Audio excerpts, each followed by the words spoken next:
Menteri Pelancongan Kesenian dan Kebudayaan Datuk Abdul Karim Rahman Hamzah mahukan Sarawak untuk mengikuti garis panduan SOP memasukkan pengunjung seperti mana yang diumumkan Perdana Menteri Datuk Seri Ismail Sabri Yaakob tanpa sebarang syarat. Antara syarat kemasukan ke Sarawak ialah individu yang hendak memasuki Sarawak haruslah membuat permohonan Enter Sarawak dan membuat ujian calitan COVID-19 di klinik kesihatan atau di makmal kesihatan sebelum 3 hari tarikh kemasukan. Menurut Menteri Pelancongan Kesenian dan Kebudayaan Sarawak, Datuk Seri Abdul Karim Rahman Hamzah, perkara tersebut akan menjadi penghalang untuk individu yang ingin datang ke Sarawak. Harga tiket penerbangan domestik bagi laluan ke Sabah dan Sarawak akan kembali ke paras purata apabila jumlah kekerapan penerbangan beroperasi seperti biasa. Timbalan Menteri Pengangkutan Datuk Henry Sum Agong berkata, Suruhanjaya Penerbangan Malaysia MEFCOM akan meneruskan pemantauan terhadap harga tiket penerbangan bagi semua penerbangan domestik. Beliau berkata harga tiket penerbangan yang tinggi merupakan kesan daripada pelaksanaan had kapasiti penerbangan oleh Kerajaan Sarawak yang merupakan sebahagian daripada usaha kerajaan negeri itu untuk menangani penularan wabak COVID-19. Henry juga memberitahu bahawa harga tiket penerbangan ditentukan menggunakan kaedah dynamic pricing mechanism dan mempraktikkan konsep cross-subsidization, iaitu laluan penerbangan yang mencatatkan keuntungan akan menampung kos operasi laluan yang tidak mencatat keuntungan. Dewan Rakyat kekal dengan keputusan menolak usul untuk membahaskan pendedahan kertas Pandora yang didakwa membabitkan fail kewangan sulit beberapa pemimpin negara. Permintaan Ketua Pembangkang Datuk Seri Anwar Ibrahim itu sekali lagi ditolak Yang di-Pertua Dewan Rakyat Datuk Azhar Azizan Harun selepas usul secara bertulis itu dihantar kepada Yang di-Pertua Dewan Rakyat pada 4 Oktober dan ditolak kali pertama ketika sidang Parlimen pada 6 Oktober.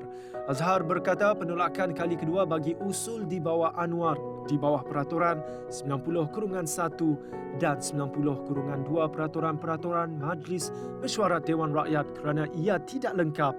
Sebaliknya, beliau berkata ahli Parlimen Port Dickson itu perlu menggunakan Peraturan 43. Mengulas lanjut, Azhar berkata, pendedahan kertas Pandora itu tidak menyentuh mengenai penyorokan dan aktiviti pengeluaran wang dari negara ke syarikat luar pesisir. Sebaliknya, ia mengenai pemegangan saham dalam syarikat itu.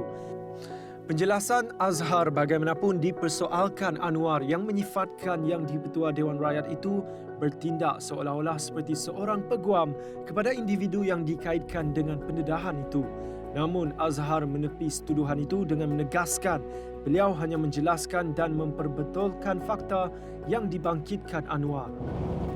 Mahkamah Tinggi Shah Alam membenarkan permohonan Datuk Seri Dr. Ahmad Zahid Hamidi yang menghadapi 40 pertuduhan menerima rasuah berhubung sistem visa luar negara VLN daripada syarikat Ultra Kirana Sendirian Berhad UKSB supaya pasportnya dikembalikan sementara bagi membolehkan beliau menerima rawatan di Munich, Jerman.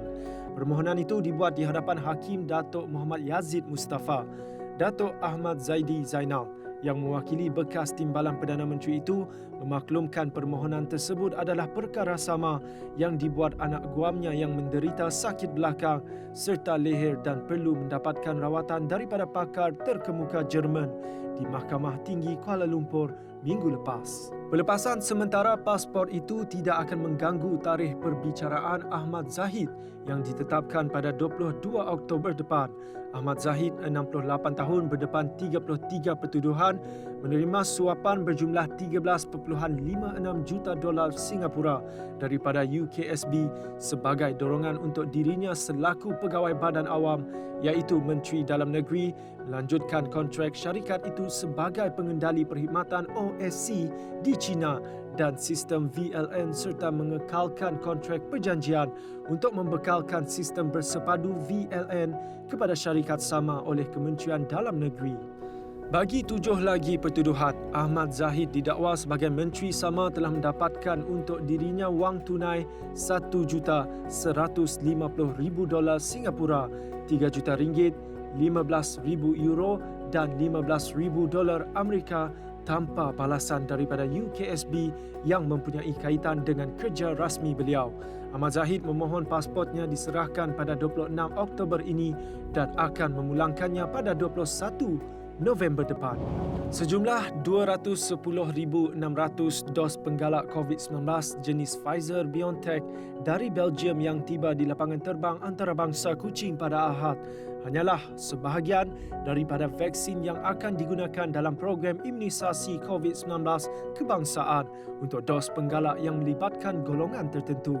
Menurut Penasihat JPBN Sarawak, Datuk Seri Dr. Sim Kui Hian, Kumpulan Penasihat COVID-19 Sarawak SCOVAC telah mencadangkan untuk mengutamakan pemberian dos penggalak kepada sejumlah 340,000 individu yang berisiko tinggi berusia 60 tahun ke atas dan pasukan perubatan barisan hadapan. Tambahnya, SCOVAC akan memberikan vaksin dos penggalak kepada golongan dalam keutamaan 1 dan 2 pada Oktober dan November depan. Terdahulu, Sarawak telah diberi kepercayaan oleh Menteri Kesihatan Malaysia Khairi Jamaluddin, Kementerian Kesihatan Malaysia KKM dan Pasukan Petugas Khas Imunisasi COVID-19 CITF untuk melaksanakan pemberian suntikan dos penggalak pertama sekaligus menjadi perintis untuk program berkenaan di seluruh negara.